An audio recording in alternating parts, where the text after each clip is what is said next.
Hello friends, very good morning. मैं Nagesh sir एक बार फिर से आप सभी के सामने अपने ईडीडी सेकंड की क्लास को लेकर के आ गया हूँ। ईडीडी सेकंड में हम आपको रूल पढ़ा रहे थे कल, और उस रूल में हमने दो रूल आपको लिखवा दिया था। पहला रूल क्या था भाई? पहला रूल हमने आपको लिखवाया था कि यदि कोई वैद्युत संस्थान है और अगर उस वैद्युत संस्थान में अर्थिंग किया जा रहा है तो उसमें अर्थिंग वायर और अर्थ इलेक्ट्रोड दोनों जो होने चाहिए वो एक ही मटेरियल के होने चाहिए। ये हमने पहला आपको पॉइंट लिखवाया था। उसके बाद दूसरा पॉइंट हमने आपको लिखवाया कि जो हमारा अर्थिंग होगा वह वैद्युत संस्थान से 1.5 मीटर की दूरी पर होना चाहिए। ये दो पॉइंट हमने आपको लिखवाए थे। अब चलिए तीसरे पॉइंट की बात करते हैं। अगर किसी भी वैद्युत संस्थान की आप अर्थिंग कर रहे हैं, अगर किसी भी आप वैद्युत संस्थान की अर्थिंग कर रहे हैं तो उस कंडीशन में उस अर्थ वायर की साइज कितनी होनी चाहिए, कम से कम कितनी होनी चाहिए? तो वह अगर कॉपर मटेरियल है तो कॉपर मटेरियल के लिए 3 mm स्क्वायर होना चाहिए। कॉपर मटेरियल के लिए 3 mm स्क्वायर से कम का नहीं होना चाहिए। अगर किसी भी वैद्युत संस्थान की आप अर्थिंग कर रहे हैं तो उस अर्थिंग में यूज होने वाले अर्थ वायर की साइज 3 mm स्क्वायर से कम कभी भी नहीं होनी चाहिए। अगर आप अर्थिंग जीआई वायर से कर रहे हैं, जीआई का मतलब होता है गैल्वेनाइड आयरन, जीआई गैल्वेनाइड आयरन, अगर आप अर्थिंग जीआई वायर से कर रहे हैं तो इस जीआई वायर की size 6 mm square 6 mm square से कम नहीं होनी चाहिए। यानी आपका जो कॉपर वायर है वो 3 mm स्क्वायर से कम नहीं होना चाहिए और जो आपका जीआई वायर है वो 6 mm स्क्वायर से कम नहीं होना चाहिए। उसके बाद जो 3 mm स्क्वायर से कम की साइज है, अगर हम इसको SWG में कन्वर्ट करें, इसको कहते हैं स्टैंडर्ड वायर गेज, या AWG भी होता है, इसको कहा जाता है अमेरिकन वायर गेज। तो SWG स्टैंडर्ड वायर गेज में अगर बदलेंगे तो ये आपका निकल करके आएगा 14 SWG। और अगर हम इसको कैलकुलेट करेंगे तो ये आएगा 11 SWG। ये तो ये क्या होगा भाई? कॉपर जो है, कॉपर की साइज कम से कम 3 mm स्क्वायर या 14 SWG से कम का नहीं होना चाहिए। अगर हम गैल्वेनाइड आयरन यूज कर रहे हैं तो गैल्वेनाइड आयरन की जो साइज है वो 6 mm स्क्वायर या फिर कह सकते हैं 11 SWG से कम का नहीं होना चाहिए। ये आपका नियम है। तो नियम लिखेगा तीसरा, किसी भी वैद्युत संस्थान की अर्थिंग करते समय, किसी भी वैद्युत संस्थान की अर्थिंग करते समय अर्थिंग में प्रयुक्त होने वाले कॉपर चालक की साइज 3 mm स्क्वायर, कॉपर चालक की साइज 3 mm स्क्वायर या 14 SWG से 3 mm स्क्वायर या 14 SWG से कम का नहीं होना चाहिए, आगे लिखेगा। यदि जीआई वायर यूज कर रहे हो तो, यदि गैल्वेनाइड आयरन यूज कर रहे हो तो, यदि गैल्वेनाइड आयरन यूज कर रहे हो तो उसके लिए 6 mm स्क्वायर या 11 SWG, 6 mm स्क्वायर या 11 SWG से कम आपका चालक नहीं होना चाहिए, से कम आपका चालक नहीं होना चाहिए। क्लियर भाई? से कम आपका चालक नहीं होना चाहिए। हो गया? आगे चलिएगा, मिटा दे इसको। ये तो था आपका स्टैंडर्ड वायर गेज के बारे में कि हमारा जो चालक होना चाहिए किसी भी वैद्युत संस्थान की अर्थिंग करते समय कितना होना चाहिए। हाँ, एक चीज आपके दिमाग में कंफ्यूजन आ रहा होगा कि अगर 3 mm स्क्वायर तो इसको बोल रहे हैं 14 SWG, 6 mm स्क्वायर तो इसको बोल रहे हैं 11 SWG, ये बढ़ रहा है तो ये क्यों घट रहा है? एक चीज हमेशा याद रखिएगा, स्टैंडर्ड वायर गेज चाहे अमेरिकन वायर गेज जो होता है, जितना आपका कम वायर गेज होगा, यानी 0 SWG, 0 AWG या 1 SWG, उसकी जो साइज होगी mm स्क्वायर में वो उतना ही ज्यादा होगी। जैसे हम आपको एक फिगर दिखाते हैं, उस फिगर को ध्यान से देखिएगा, आपको फिगर भेज भी देंगे। उस फिगर में अगर आप देखेंगे तो उस फिगर में आपको दिख रहा होगा कि जो सबसे अधिक आपका साइज वाला है वो 0 SWG का है या 0 AWG का है। जो कम साइज वाला है वो क्या है भाई, जो इससे कम साइज का है वो 1 SWG का है। जो इससे कम साइज है वो 2 SWG का है। देख रहे हैं, तो ये साइज क्या है, घट रही है, लेकिन mm² में यही साइज क्या होगी, बढ़ेगी। mm² में यही साइज क्या होगी, बढ़ेगी आपका। और इसमें क्या होगा भाई, ये हमारी जो साइज है 0 SW 1 SWG, इस तरह से ये क्या होगा, विपरीत में बढ़ेगा। ये विपरीत में बढ़ेगा और ये क्या होगा भाई, विपरीत में mm² बढ़ेगा। तो SWG और mm² दोनों एक दूसरे के क्या होते हैं, अपोजिट होते हैं, एक दूसरे के विपरीत होते हैं। ये हमेशा याद रखिएगा। हम आपको वायर गेज भेज भी देंगे, आप वायर गेज का अगर चाहे तो फिगर उगर बना सकते हैं या जो भी चाहे वैसे कर सकते हैं। तो ये दोनों पॉइंट हो गए। अगला पॉइंट है,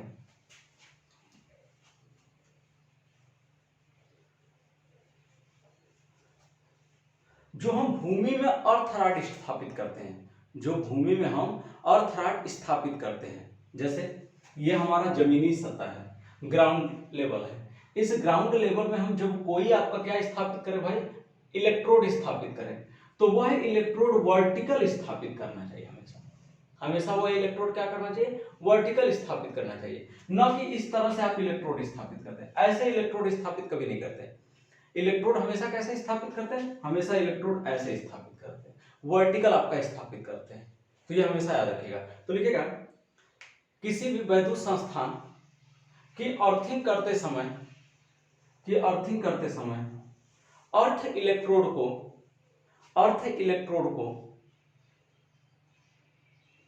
करते समय अर्थ इलेक्ट्रोड को भूमि के अंदर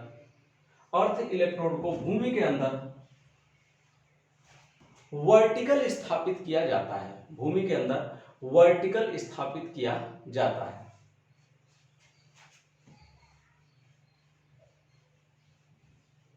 ओके भाई, भूमि के अंदर वर्टिकल स्थापित किया जाता है। अब ये कितनी गहराई तक होना चाहिए, अब इलेक्ट्रोड जो भूमि के अंदर जा रहा है उसकी गहराई कितनी होनी चाहिए, तो वह गहराई होनी चाहिए 1.25 मीटर। उसकी गहराई कितनी होनी चाहिए, 1.25 मीटर उसकी गहराई होनी चाहिए। जो अर्थ इलेक्ट्रोड हम जमीन के अंदर स्थापित करेंगे, वो जमीन के अंदर स्थापित होने की जो लेंथ होगी वह होगी 1.25 मीटर। तो लिखिएगा अगला पॉइंट, अर्थ इलेक्ट्रोड को भूमि में स्थापित करते समय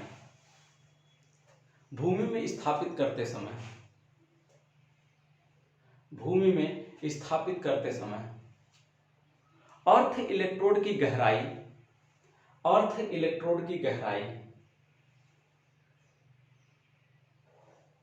1.25 मीटर होनी चाहिए। 1.25 मीटर से कम नहीं होनी चाहिए, यानी 1.25 मीटर आपका होना ही चाहिए। तो 1.25 मीटर से कम नहीं होना चाहिए। ओके भाई, अब अगला पॉइंट ध्यान दीजिएगा। अगर सपोज दैट पाइप अर्थिंग कर रहे हैं, तो पाइप अर्थिंग करते समय क्या होता है, जो हमारा कंडक्टर होता है, अगर हम पाइप अर्थिंग कर रहे हैं, जैसे ये क्या होता है, हम एक टंकी बनाते हैं, इस टंकी के अंदर आपका एक नली बनाते हैं पाइप नुमा, और इसी के अंदर पानी क्या करते हैं, वाटर डालते हैं, जिससे क्या होता है आपका ये पानी आपका अंदर की तरफ जाता है, जो नमी क्या करता है, बनाए रहता है। तो उस कंडीशन में जो हमारा कंडक्टर आएगा, अर्थ वायर आकर के इसके अंदर जाएगा, तो ये अर्थ वायर आकर के जुड़ेगा। तो ये अर्थ वायर जमीन से, भूमि से, ये जो हमारा ग्राउंड है, इस ग्राउंड से इसकी गहराई कितनी होनी चाहिए, इस ग्राउंड से गहराई कितनी होनी चाहिए अर्थ वायर की गहराई इस ग्राउंड लेवल से कितना नीचे होना चाहिए, तो वो होता है 60 सेंटीमीटर। कितना होता है भाई, 60 सेंटीमीटर नीचे रहेगा। 60 सेंटीमीटर गहराई से क्या होगा भाई, वो जाएगा आपका। तो जो हमारा अर्थ वायर हम ले जाएंगे आपका, उस अर्थ वायर की गहराई जो होगी वह आपका जमीनी तल से या ग्राउंड लेवल से 60 सेंटीमीटर नीचे होगी। और जब इसको ले जाएंगे तो किसकी सहायता से ले जाएंगे, एक पाइप के माध्यम से ले जाएंगे। वो पाइप क्या होगा, ये पाइप के माध्यम से ले जाया जाएगा। इस पाइप की जो साइज होगी वो 12.7 mm से कम नहीं होगी। इस पाइप की जो साइज होगी वो 12.7 mm से कम नहीं होगी। तो लिखेगा इस पॉइंट को, भूतार को यांत्रिक क्षति से बचाने के लिए, भूतार को यांत्रिक क्षति से बचाने के लिए, यांत्रिक क्षति से बचाने के लिए, जैसे यांत्रिक क्षति क्या भाई, ये हमारा इस तरह से है, कंडक्टर यहाँ पर ग्राउंड लेवल पर है, तो ग्राउंड लेवल पर आपका ये कट न जाए कंडक्टर, इसलिए क्या होता है, इसको हल्की सी पाइप आपका उठा करके रखते हैं किसी चीज में, और ये जो उठा करके रखते हैं वो आपका होता है, जो धातुई भाग होता है वो 13.5 सेंटीमीटर ऊंचाई पर होता है। ये कहाँ होता है आपका, ग्राउंड लेवल से 13.5 सेंटीमीटर की ऊंचाई पर होता है। अब यहां से क्या होता है, कंडक्टर को ले जाया जाता है, अर्थ वायर को इसके अंदर, तो ये अर्थ वायर को जब ले जाएंगे तो कितनी ऊंचाई पर रहना चाहिए, 13.5 सेंटीमीटर रहना चाहिए। गहराई कितनी रहनी चाहिए, गहराई 60 सेंटीमीटर तक रहनी चाहिए। पाइप की साइज क्या होनी चाहिए, पाइप की साइज 12.7 mm होनी चाहिए। तो ये तीनों पॉइंट याद रखिएगा, पहला है 13.5 सेंटीमीटर, दूसरा है 60 सेंटीमीटर, तीसरा है आपका 12.7 mm।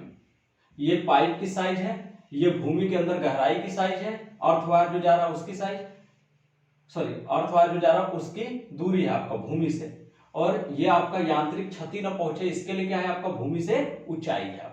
ये तीन चीजें हैं। तो क्या लिखे थे, भूतार को यांत्रिक क्षति से बचाने के लिए अर्थ वायर को ओके भाई, अर्थ वायर को भूमि तल से कम से कम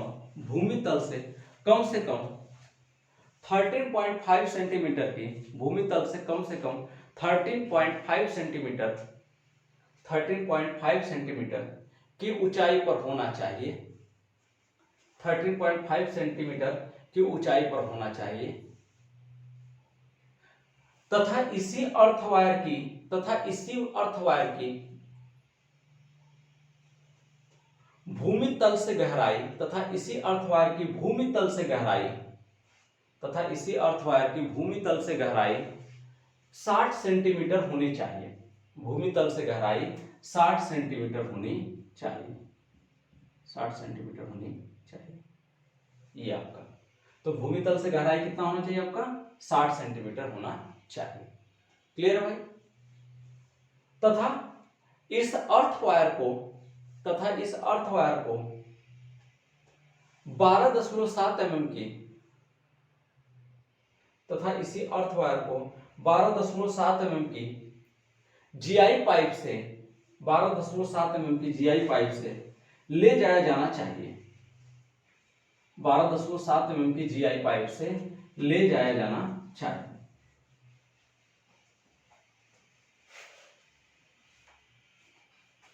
तो ये तो बात हो गई अर्थिंग के कुछ नियम की। अब जान लीजिएगा कि किस संस्थान की कितनी आपकी रेजिस्टेंस होनी चाहिए। अगर कोई छोटा उपकेंद्र है तो उसका रेजिस्टेंस कितना होना चाहिए, अगर कोई बड़ा सब स्टेशन है तो उसका रेजिस्टेंस कितना होना चाहिए, अगर कोई घर है तो उसका रेजिस्टेंस कितना होना चाहिए, यानी घर में जो हम सप्लाई दे रहे हैं तो उस घर या वैद्युत संस्थान का रेजिस्टेंस कितना होना चाहिए, और इसके साथ ही साथ जो अन्य वैद्युत संस्थान हैं उन अन्य वैद्युत संस्थानों का रेजिस्टेंस कितना होना चाहिए। चलिए उसके बारे में जान लेते हैं। तो हेडिंग डाल लीजिएगा आप सभी लोग, वैद्युत संस्थान का प्रतिरोध, वैद्युत संस्थान का प्रतिरोध, हेडिंग डाल लीजिएगा। इसमें पहला पॉइंट है बड़े शक्ति केंद्र, बड़े शक्ति केंद्र।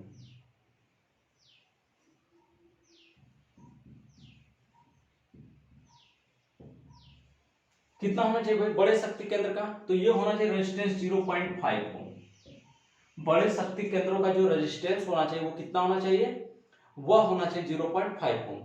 अगर छोटा शक्ति केंद्र है, अगर आपका छोटा शक्ति केंद्र है, स्मॉल पावर स्टेशन है, तो इसका जो रेजिस्टेंस होना चाहिए वो आपका 1 ओम होना चाहिए। इसका रेजिस्टेंस कितना होना चाहिए, टोटल 1 ओम होना चाहिए। तीसरा होता है आपका small sub station, small sub station यानी छोटे उपकेंद्र। छोटे उपकेंद्र का रेजिस्टेंस कितना होना चाहिए? 2 ओम होना चाहिए। छोटे उपकेंद्र का रेजिस्टेंस 2 ओम होना चाहिए। तो सबसे पहले बात आ गई large power station. Large power station का मतलब जहां पर आपका बहुत ज्यादा सप्लाई आपका उत्पादित की जा रही है, जैसे 11 केवी 33 केवी ऐसे सप्लाई उत्पादित की जा रही हो, तो वहां का जो रेजिस्टेंस होना चाहिए वो कितना होना चाहिए? 0.5 ओम होना चाहिए। जो छोटा शक्ति उपकेंद्र है जैसे 6.6 केवी का है, 1.1 केवी का है, 3.3 केवी का है, ऐसा सब स्टेशन है, उसका रेजिस्टेंस कितना होना चाहिए? 1 ओम होना चाहिए। ऐसा sub station small sub station कह रहा है। स्मॉल सब स्टेशन का मतलब कि जैसे आपका 11/0.4 केवी का सब स्टेशन होता है ना गांव में, या 33/11 केवी का सब स्टेशन, ऐसे जो सब स्टेशन होते हैं इनके रेजिस्टेंस 2 ओम से कम होने चाहिए। अगला पॉइंट है चौथा, घरेलू यानी डोमेस्टिक। आपका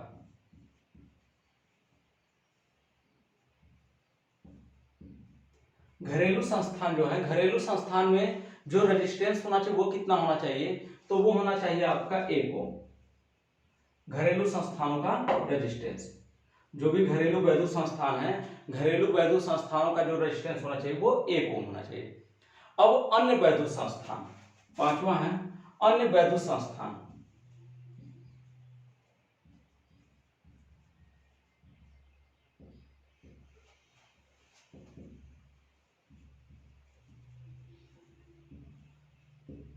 अन्य वैद्युत संस्थानों का जो रेजिस्टेंस होना चाहिए वो 2.5 से 5 ओम होना चाहिए।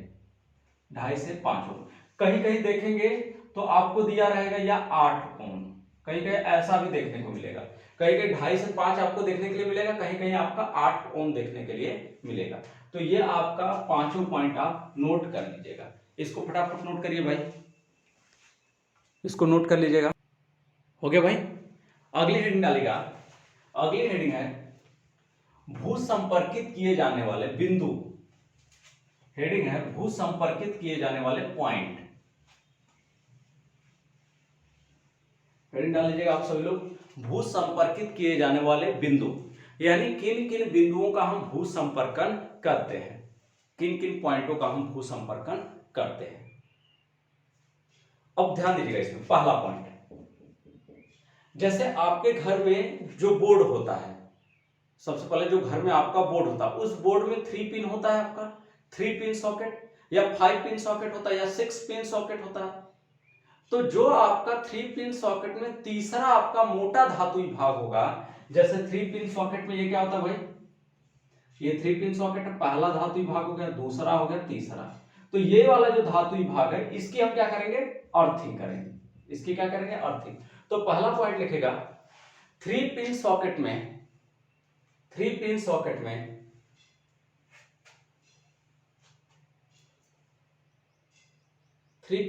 में तीसरे मोटे भाग की अर्थिंग की जाती है। तीसरे मोटे भाग की अर्थिंग की जाती है। ओके भाई। अगला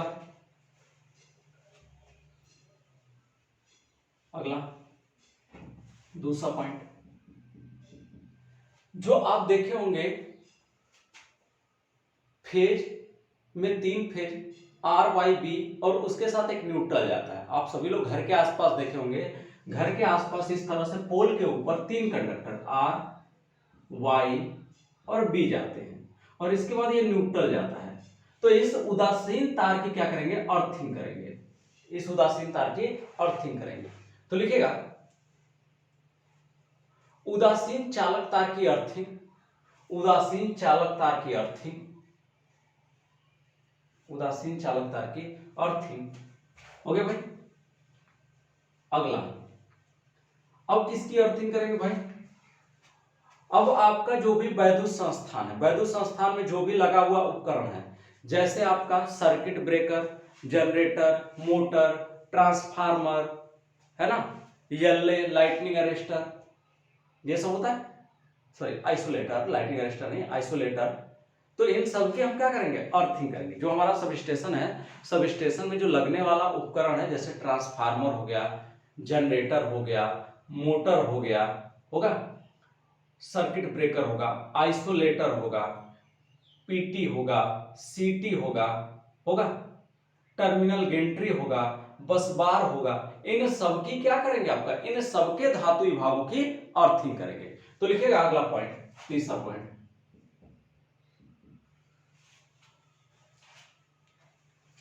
सब स्टेशन में लगने वाले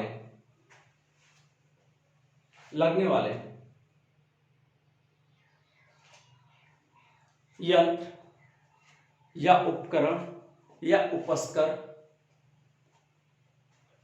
यंत्र उपकरण या उपस्कर जैसे transformer, terminal post, transformer, terminal post, circuit breaker, isolator, बस बार, सर्किट ब्रेकर, आइसोलेटर, बस बार,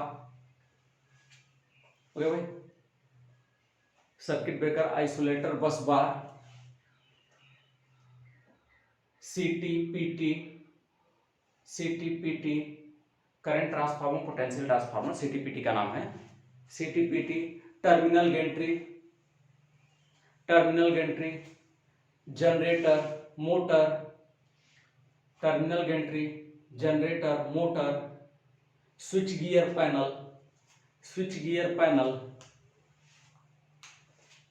आदि की अर्थिंग की जाती है, आदि के धातुई भाग की अर्थिंग की जाती है, आदि के धातुई भाग की अर्थिंग की जाती है। ओके भाई, चौथा पॉइंट, जो घरेलू संस्थान होता है, घरेलू संस्थान में क्या लगा हुआ है भाई, जैसे आपका मेन स्विच, डिस्ट्रीब्यूशन बोर्ड लगा है, फिर उसी तरह से टेबल फैन, उसी तरह से बल्ब, उसी तरह से आपका मिक्सी या फिर कोई भी ऐसी मशीन जो घर में आपका लाइट फैन सर्किट पर यूज की जा रही हो, तो उन सभी धातुई भागों को हम क्या करेंगे, अर्थ के साथ संयोजित करेंगे। तो घरेलू आपका जो भी उपकरण है, घरेलू उपकरण में जैसे हीटर हो गया, प्रेस हो गया, कूलर हो गया, रेफ्रिजरेटर हो गया, होगा ना भाई ये सब, तो इन सबके धातुई भागों की क्या की जाती है, अर्थिंग की जाती है। लेकिन ये अर्थिंग जो होता है वो तीसरे पॉइंट से होता है आपका, तीसरे पॉइंट यानी थर्ड पॉइंट, जब भी हम पंखा लगाएंगे तो पंखे को कहाँ लगाएंगे, सॉकेट में लगाएंगे, जब भी हम आपका कूलर को लगाएंगे तो कहाँ लगाएंगे, सॉकेट में ही लगाएंगे, जब भी हम टेबल फैन या फिर हम हीटर को लगाएंगे तो सॉकेट में लगाएंगे, तो उसके तीसरे पॉइंट की ही अर्थिंग की गई होती है। तो वही कह रहा है, तो लिखिएगा घरेलू संस्थानों में प्रयोग में लाए जाने वाले उपकरण या यंत्र या उपस्कर जैसे कूलर, फ्रिज,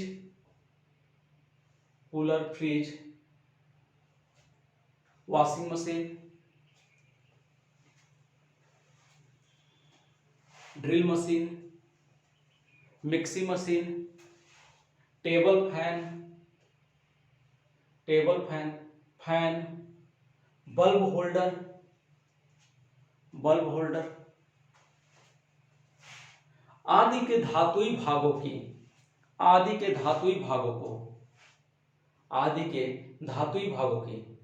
अर्थिंग की जाती है, आदि के धातुई भागों की अर्थिंग की जाती है।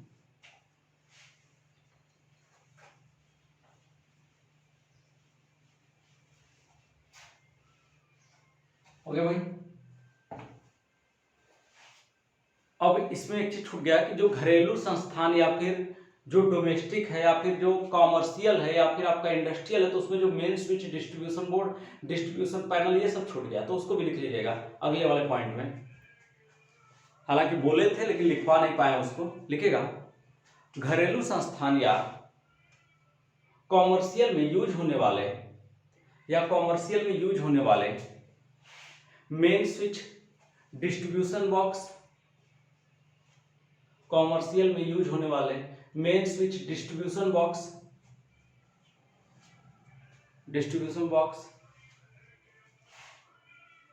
ओके भाई, आदि की अर्थिंग की जाती है, आदि की अर्थिंग की जाती है। ओके भाई, आदि की अर्थिंग की जाती है। तो ये तो हो गया आपका अर्थिंग किन किन चीजों की जाती है या किन भागों की अर्थिंग की जाती है। अब अगला पॉइंट हेडिंग डाल लीजिएगा आप सभी लोग। अगला पॉइंट है वो आप पिछली बार जो पॉइंट लिखवाए थे, अर्थिंग को अप्रभावी करने वाले कारक। अब अर्थिंग को प्रभावी करने वाले कारक यानी प्रभावी बनाने वाले कारकों के बारे में बताएंगे कि किन वजहों से आपका अर्थिंग और बेहतर हो सकती है, क्या ऐसा उपयोग करें कि हमारी अर्थिंग और अच्छी हो जाए, उनके बारे में हम बात करेंगे। तो अगली हेडिंग डाल लीजिएगा, अर्थिंग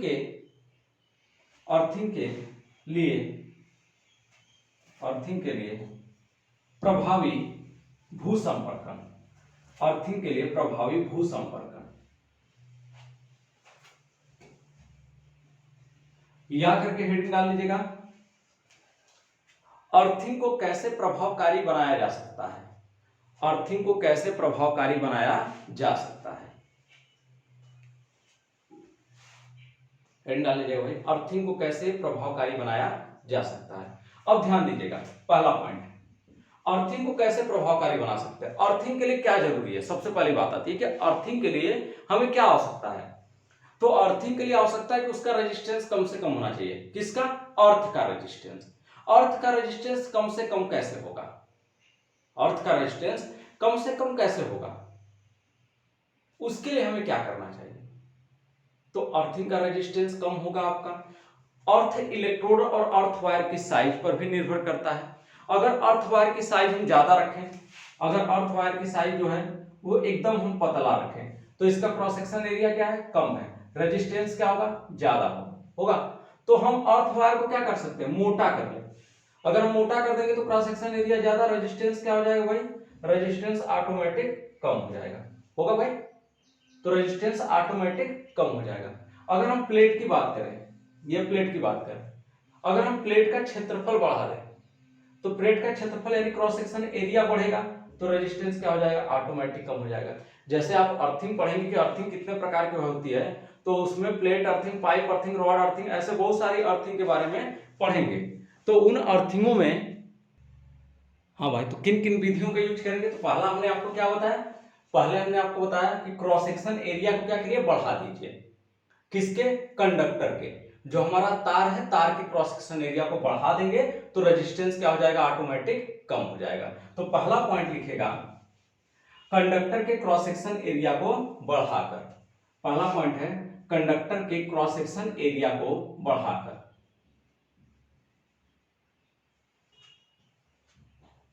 क्रॉस सेक्शन एरिया को बढ़ाकर।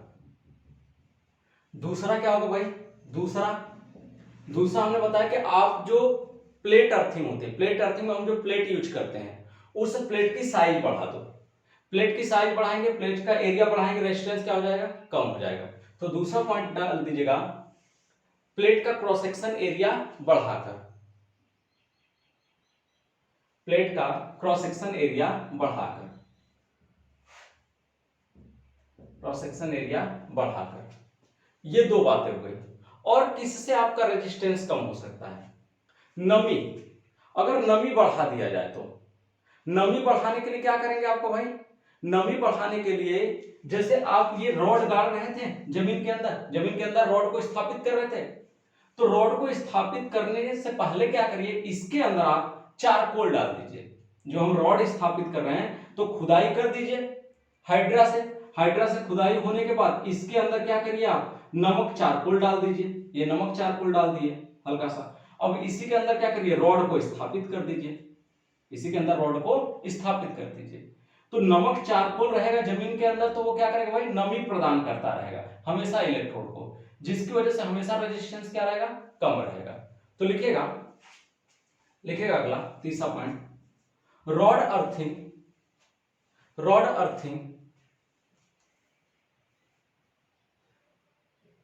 अर्थिंग को स्थापित करने से पहले, रॉड अर्थिंग को स्थापित करने से पहले, स्थापित करने स्थापित करते समय लिखेगा, स्थापित करते समय नमक चारकोल की परत डाल दिया जाए। नमक चारकोल की परत को स्थापित कर दिया जाए। जैसे करते क्या है, सबसे पहले हाइड्रा से खुदाई होती है जमीन के अंदर। हाइड्रा से खुदाई होने के बाद क्या होता है, इसके अंदर पाइप को डाल दिया जाता है, रॉड को डाल दिया जाता है। रॉड डाल देने पर क्या होता है, इसके आसपास स्पेस हो जाता है, इसके पास आसपास क्या होता है, स्पेस होता है इस तरह से। अब क्या करेंगे, इसके ऊपर से हम जो नमक चारकोल की बोरी आती है उस नमक चारकोल की बोरी को डाल देंगे, जिसकी वजह से ये क्या होगा, नमक चारकोल इसके चारों ओर बैठ जाएगा इस तरह से। तो चारों तरफ क्या होगा, नमक चारकोल स्थापित हो जाएगा। तो ये विधि आप यूज करते हैं। अगला क्या होगा भाई,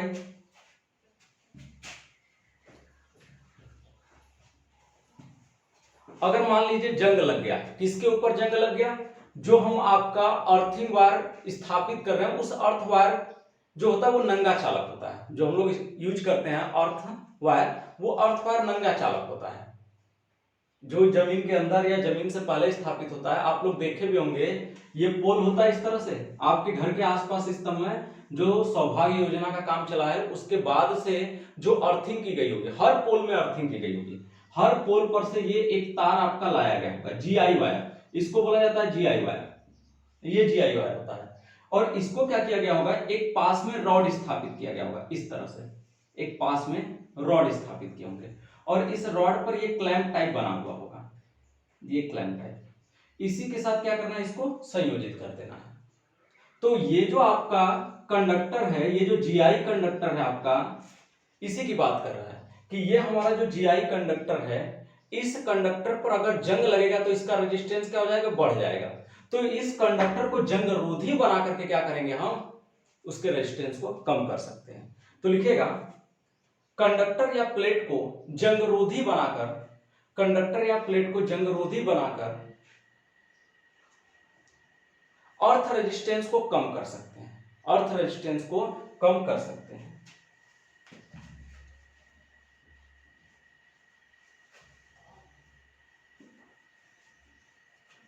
और क्या ऑप्शन हो सकता है भाई, अगर क्या करें, जो हमारा अर्थ इलेक्ट्रोड है अगर उसको हम भूमि में स्थापित करें और अधिक गहराई तक स्थापित करें, तो जितना हम भूमि के अंदर जाते हैं उतना ही क्या होता है, ज्यादा नमी होती है। तो इलेक्ट्रोड को जितनी गहराई में डालेंगे, जितना ज्यादा गहराई में डालेंगे उतना ज्यादा नमी आपका प्रदान करेगा। तो लिखेगा अगला पॉइंट,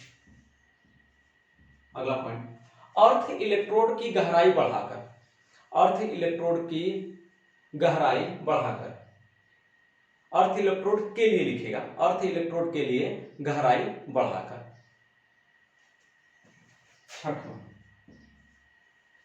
छठवां क्या होगा भाई, अगर एक से अधिक इलेक्ट्रोड को हम पैरेलल में जोड़ दें, एक से अधिक इलेक्ट्रोड को हम पैरेलल में जोड़ दें, तो पैरेलल में रेजिस्टेंस का मान क्या होता है। जैसे देखिएगा, एक रेजिस्टेंस R बराबर 2 ओम है, एक रेजिस्टेंस R बराबर 4 ओम है, या R बराबर 2 ओम है ये 2 ओम है। मान लीजिए दो रेजिस्टेंस हम ले रहे हैं, एक R बराबर 2 ओम है, एक R बराबर 2 ओम है।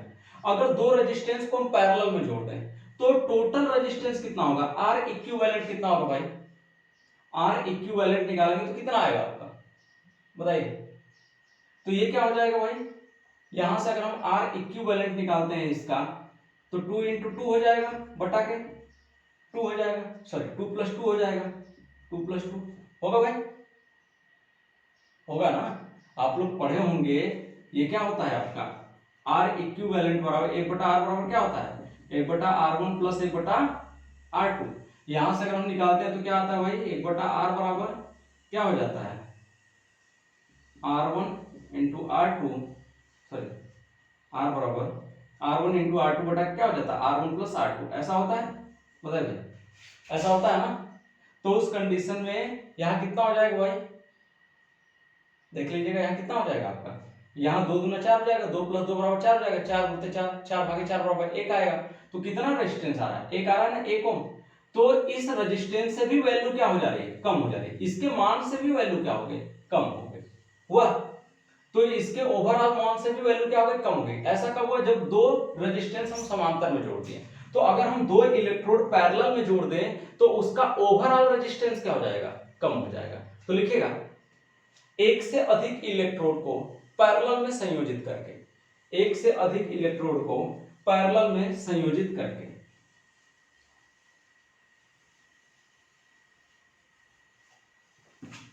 एक से अधिक इलेक्ट्रोड को पैरेलल में संयोजित करके, हो गया भाई। अगला पॉइंट, अगला पॉइंट क्या होगा, नमी प्रदान करके, जैसे लगातार उसमें पानी भेजा जाता रहे, जो हम अर्थ इलेक्ट्रोड डाल रहे हैं, जैसे हमने क्या किया, ये इलेक्ट्रोड स्थापित कर दिया या पाइप स्थापित कर दिया, पाइप अर्थिंग। अब इसमें समय समय पर पानी डालते रहिए, हर 10 दिन पे, हर 15 दिन पे क्या करिए, पानी डालते रहिए। अगर हर 10 दिन या हर 15 दिन पे पानी डालते रहेंगे तो लगातार यहाँ क्या होगी, नमी आपका बनी रहेगी, नमी आपका हमेशा बनी रहेगी। तो अगला पॉइंट लिख लीजिएगा, समय समय पर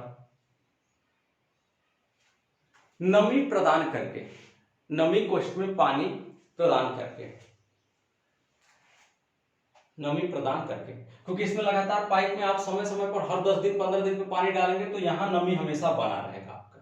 जब हमेशा यहां नमी बना रहेगा तो अर्थ रेजिस्टेंस हमेशा क्या रहेगा, कम रहेगा। अगली हेडिंग डाल लीजिएगा, अगली हेडिंग रहेगी भू संपर्कन की विधियां। अगली हेडिंग जो हमारी आएगी वह रहेगी भू संपर्कन की विधियां। तो आज के लिए इतना ही, मिलेंगे हम लोग नेक्स्ट टॉपिक में। धन्यवाद।